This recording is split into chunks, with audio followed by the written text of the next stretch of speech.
Hoje teremos mais uma aula de língua portuguesa. Na aula de hoje, trabalharemos um pouquinho sobre coesão e coerência.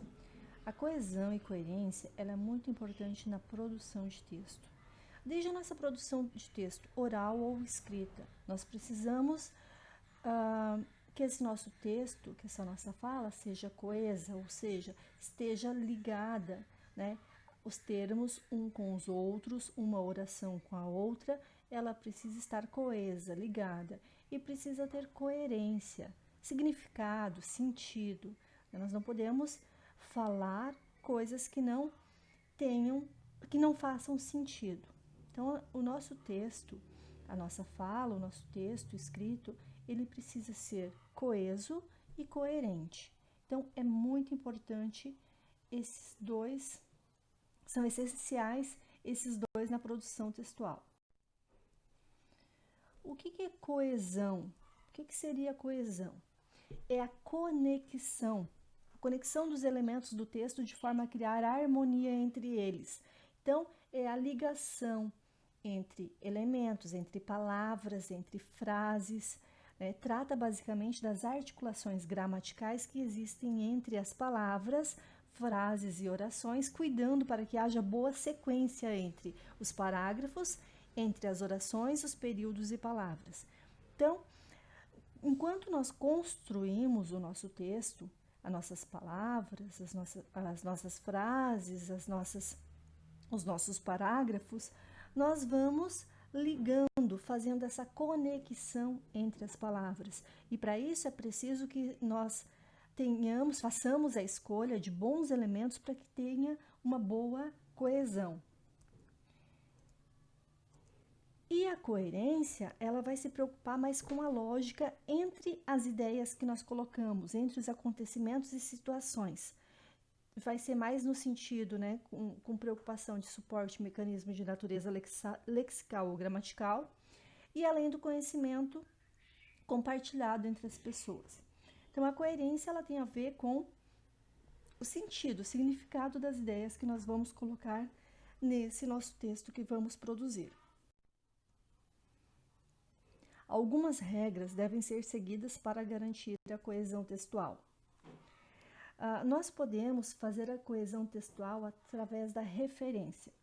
Essa referência pode ser pessoal, o uso de pronomes pessoais e possessivos, os pronomes pessoais, eu, ele, nós, vós, eles, ou pronomes possessivos, meu, minha, sua, teu, tua.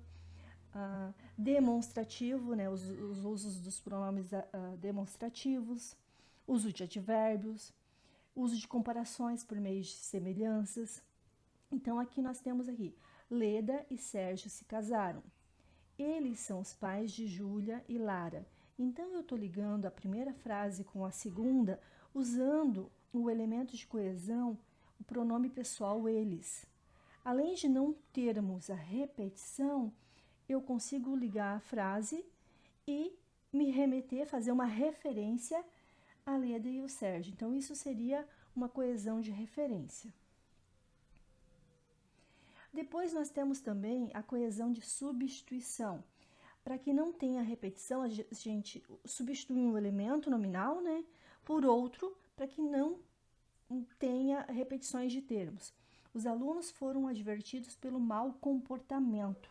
Então, eu construí, dentro do meu texto, a minha primeira frase.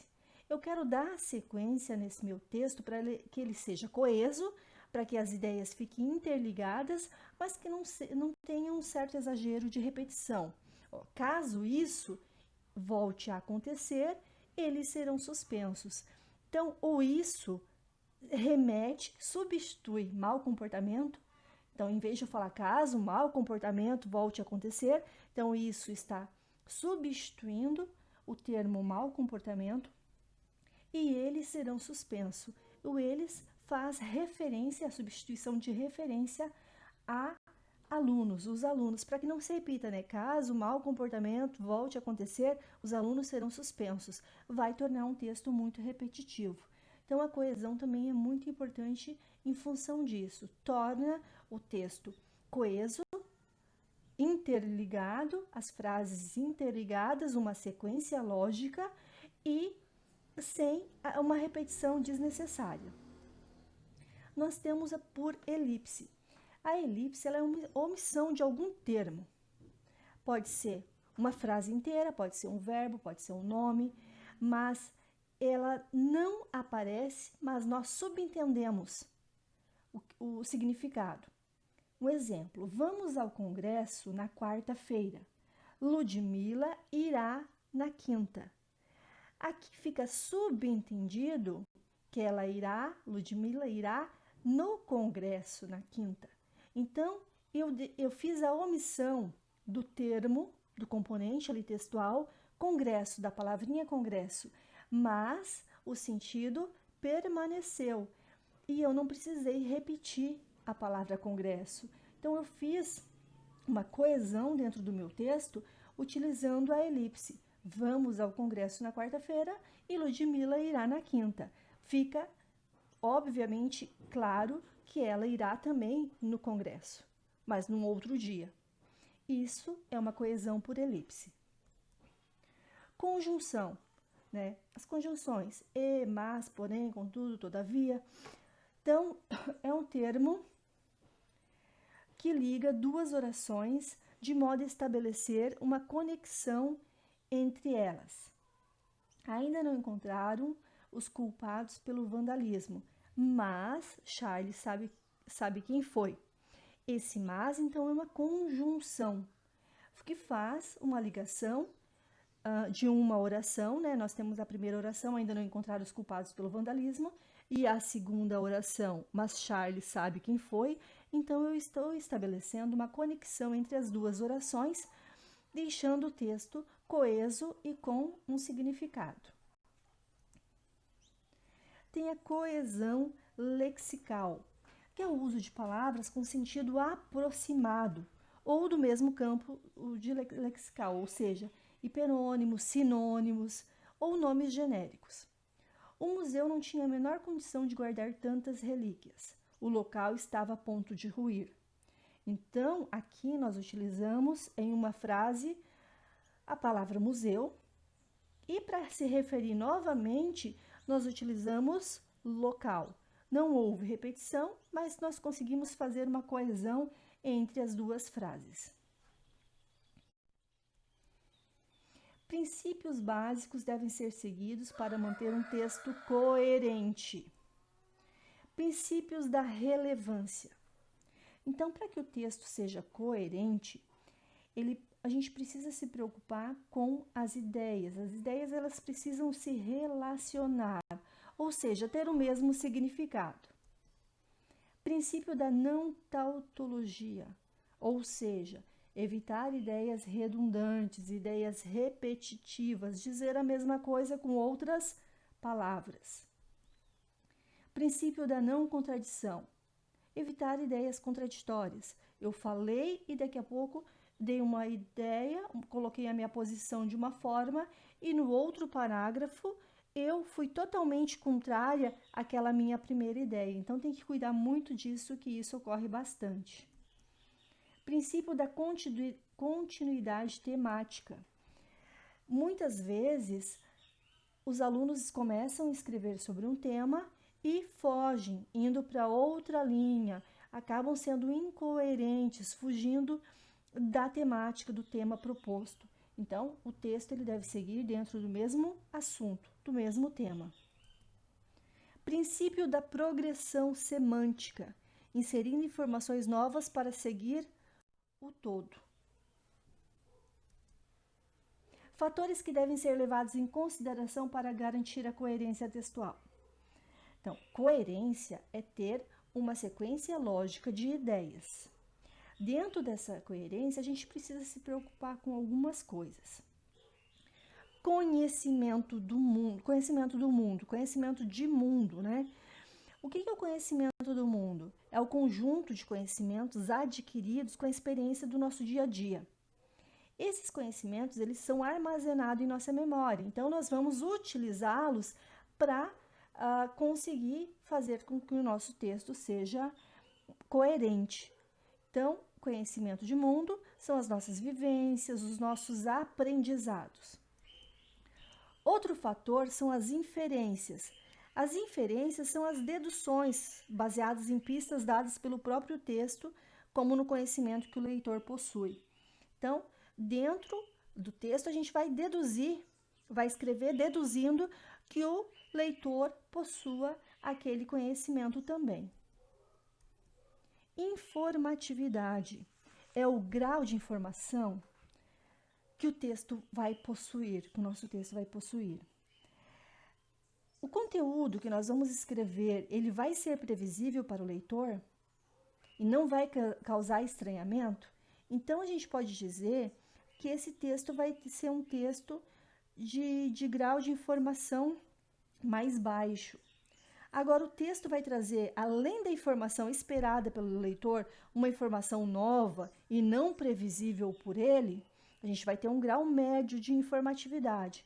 Então, a informatividade são as informações que nós vamos trazer para esse nosso texto. Quanto informações mais esperadas, o texto mais inesperadas e menos previsíveis, o texto vai ter um grau maior de informatividade. Outra questão é a contextualização. A contextualização, o texto ele tem que trazer fatores que situem o nosso texto. O local, a data, alguns elementos gráficos e fatores que sugerem ou adiantam informações sobre o conteúdo a ser tratado. Elementos importantes na coerência textual.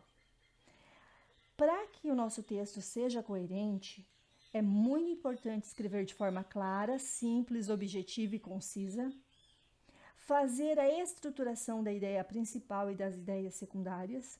Então, o tema ele gera ao redor de uma ideia principal e a partir desse tema, desse assunto que nós vamos tratar no nosso texto, vão surgir argumentos, ideias secundárias, e isso tem que ser bem estruturado. Nós precisamos estabelecer uma linha de raciocínio e pensamento lógico, ou seja, dar uma sequência lógica para esse nosso texto, sem muito vai e volta, sem muita mistura de ideias, cruzamento de ideias e harmonia entre fatos, propagar a informação importante com ênfase nas partes mais importantes. Então, não pode se perder muito, ficar muito preocupado com informações que não são relevantes ao texto. Expor informações suficientes sobre o assunto, não pode simplesmente dizer alguma coisa e não deixar bem claro o que quis falar. Mostrar que domina o assunto apresentado. Devem ser evitados na coerência textual. Então, para um texto ser coerente, nós temos que cuidar muito para não usar palavras que não são necessárias, ficar repetindo palavras, expressões ou termos, ideias redundantes, contradições, existências de fatos isolados, assuntos isolados no meio do texto, onde o leitor está lendo e na sequência tem uma situação bem diferente, um fato bem diferente no meio do texto, frases muito longas, que vai dificultar a compreensão do tema, do assunto. Também precisamos evitar as frases prontas, aquelas frases clichês, os estrangeirismos, uso de outros recursos que deixem o discurso pobre. Então, qual a diferença entre coesão e coerência? Coesão e coerência são diferentes, como nós podemos ver nessa aula. De modo que um texto coeso pode ser incoerente. Então, eu posso ter um texto coeso, mas ele pode ser totalmente incoerente. Ambas, a coerência e a coesão, ambas têm em comum o fato de estarem relacionadas com as regras essenciais para uma boa produção textual. Dentro de uma boa produção de texto, um bom texto, ele precisa ser coeso e coerente. A coesão textual tem como foco a articulação interna, ou seja, as questões gramaticais. Então, Coesão é voltado para a parte da gramática. A conexão entre as palavras, entre as orações, entre as frases, entre os parágrafos, toda a relação da gramática. Já a coerência textual, ela trata da articulação externa e mais profunda da mensagem, ou seja, a ideia, né? O conhecimento que vai ser colocado e repassado ao nosso leitor. Ele precisa ser coerente para que haja uma melhor compreensão. Coesão e coerência andam juntas. Elas precisam estar sempre bem colocadas, bem organizadas dentro do nosso texto, para que ele seja um texto, uma produção de texto boa. Até a nossa próxima aula.